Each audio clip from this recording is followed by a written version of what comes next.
From the beginning, God's Spirit has brought life and light.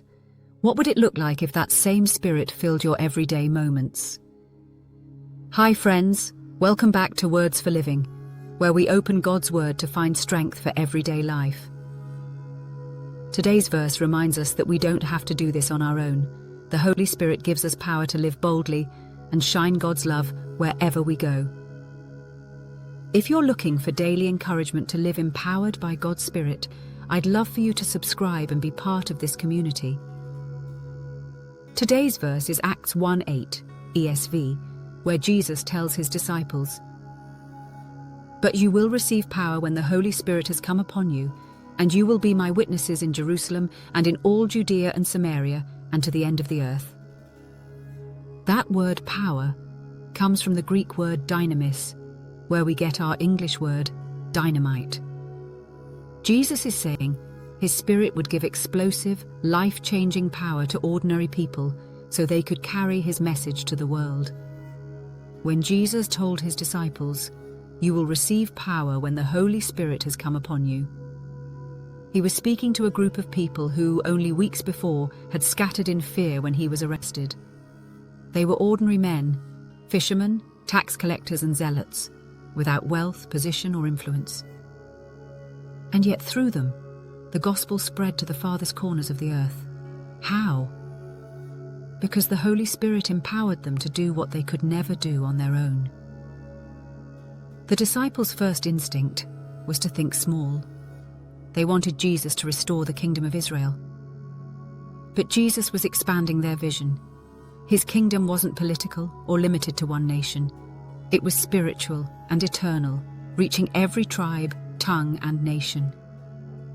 The disciples thought their story was about Israel's restoration, but Jesus showed them it was about global redemption. And the only way this massive mission could be accomplished was through the Spirit's power. This verse reminds us of two important truths. First, God doesn't call the equipped. He equips the called. If you've ever felt unworthy, underqualified, or unequipped, remember that the same disciples who were filled with fear became bold proclaimers of the gospel because of the Spirit within them. Second, God's Spirit is not just for church work. The Spirit empowers us in every part of our lives, whether we're parenting, working, studying, serving, or simply being present with a friend who needs encouragement. Think of Peter before and after the Spirit's arrival. Before, he denied Jesus 3 times, shrinking back in fear. After Pentecost, he stood up before thousands and boldly declared the good news of Jesus, leading to over 3,000 new believers in a single day. Acts 2. That transformation wasn't because Peter suddenly became more confident. It was because the Spirit filled him with courage and clarity. The Spirit also empowers us in quieter ways. Maybe you're not preaching to thousands, but you're teaching a child to pray, encouraging a co-worker through a tough season, or standing firm in your faith when it would be easier to compromise. Each of these moments requires Spirit-given strength. The Spirit gives us wisdom when we don't know what to say, patience when our hearts feel stretched thin, and love when it would be easier to turn inward. Jesus' words in Acts chapter 1:8 also remind us that the Spirit's power has a purpose. It's not for our own comfort, but for being his witnesses.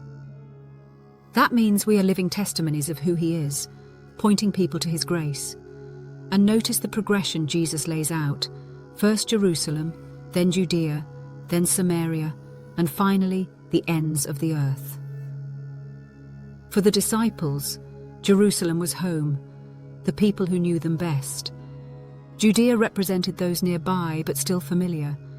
Samaria represented people who were culturally different, even uncomfortable to reach.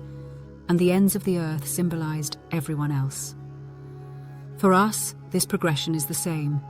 Our witness begins at home, with our family, our neighbors, our co-workers.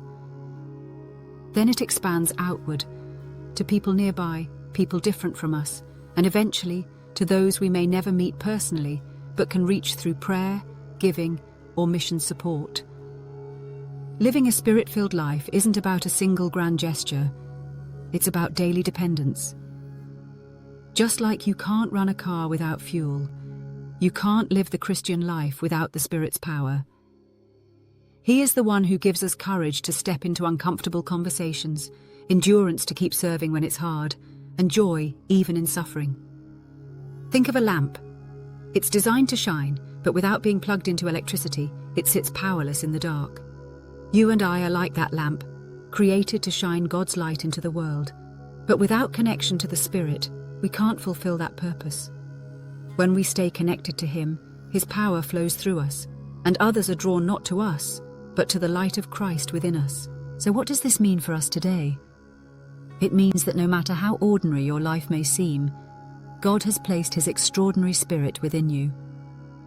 That power is not distant, it's personal, present, and active. You don't have to wait for the perfect moment to be His witness. You already carry His Spirit wherever you go. Take courage in this. The same Spirit who empowered the first disciples empowers you. The same Spirit who hovered over the waters in creation now hovers over your life, ready to bring clarity, purpose, and light. And when you yield to Him daily, you'll find yourself living a life far more impactful than you could have imagined on your own. Your life may feel ordinary, but with the Spirit's power, it's anything but. God has already given you everything you need to live boldly, love deeply, and share Jesus faithfully.